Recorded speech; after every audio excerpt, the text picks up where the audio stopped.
Hi, I'm Tom. This is Lucy, and this is Kitty Help Desk.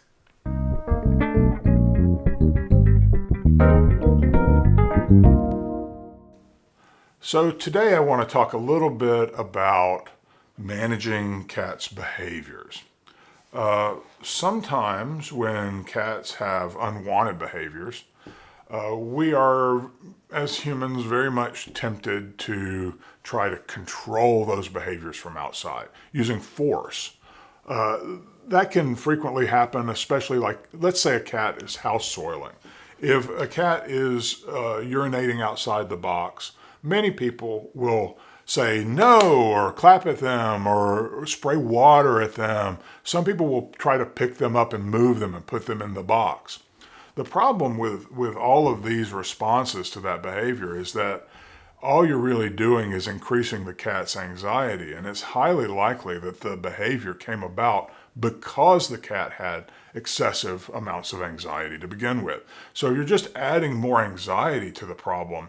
You're not fixing the problem. You're not making anything better. You're just making things astronomically worse when you have these responses. The difficulty is that we humans kind of tend to default to this. We feel this need to control things from the outside. And we feel like using force and control is the way to succeed with animals. And it absolutely is not the way to succeed with cats. We need to give them feelings of agency. Cats are responding to the world around them in your home the same way that they would if they were out in a forest somewhere. They have no real understanding that there's anything different about those two situations. So within your home, they want to feel like they have autonomy, they have agency, they can go wherever they want, they can do whatever they want. That's very different from a dog. Dogs often thrive on restrictions. They like, for example, some people like to crate their dogs at night. Now, whether you agree with that or not, the fact is that many dogs come to accept that, and some actually like it. And that's because dogs are social, more social than cats, and they really want to please. They have a leadership structure. Dogs often have a hierarchy within their relationships. Cats really don't have hierarchies to speak of. They may have different personality types. It may lead you to think that some cats are what people refer to as alphas. Let me be very clear. It's important, very important that you understand. There really are no alpha, beta, gamma, all that kind of hierarchical arrangements in the cat world. There are more bold cats. There are cats who are more forceful in their personalities, but it's not about hierarchy because cats don't really have that social arrangement in quite that way. So the fact is, and I should mention this, is that there really is no fight for dominance among dogs or even wolves as well. We have this idea of the alpha, right? That's something that came about, but it came about because of a study by a research scientist called David Meck.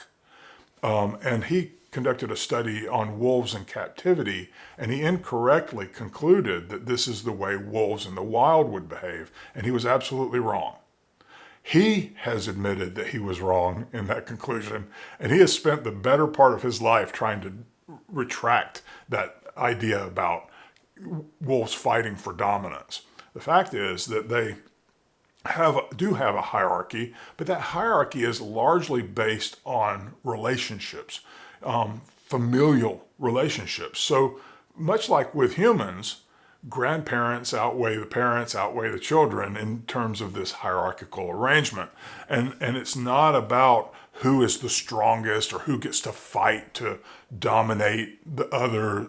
It just doesn't quite work that way in a normal situation with wolves in the wild that all have a family relationship to begin with.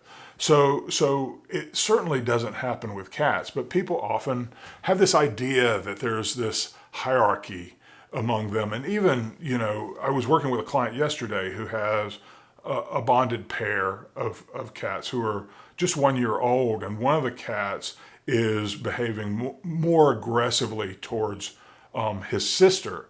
And the fact is that behavior is coming about because of limited resources in the home, and the way the resources are allotted, those are creating feelings of competition between those two cats and increasing both cats' stress levels. In that particular situation, one of the cats is responding by becoming more aggressive and creating more conflicts.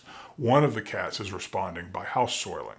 Those are both responses to the same situation, because each cat has a different personality, and each cat's going to respond differently from being driven over their anxiety threshold.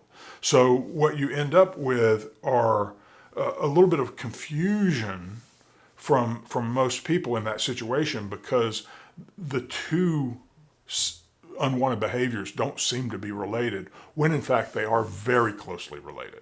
And so as you look at your cats and you try to solve their behavioral problems, then what you need to do is to try to give them more choices, give them more freedom, more agency over their lives. That's really the recipe for success when it comes to behavioral issues with cats, and not trying to control them or manage them and try to make them do what you want them to do, because that's really not going to get you very far. Thanks for watching. Please like and subscribe, and I'll see you next time. Thanks. Bye.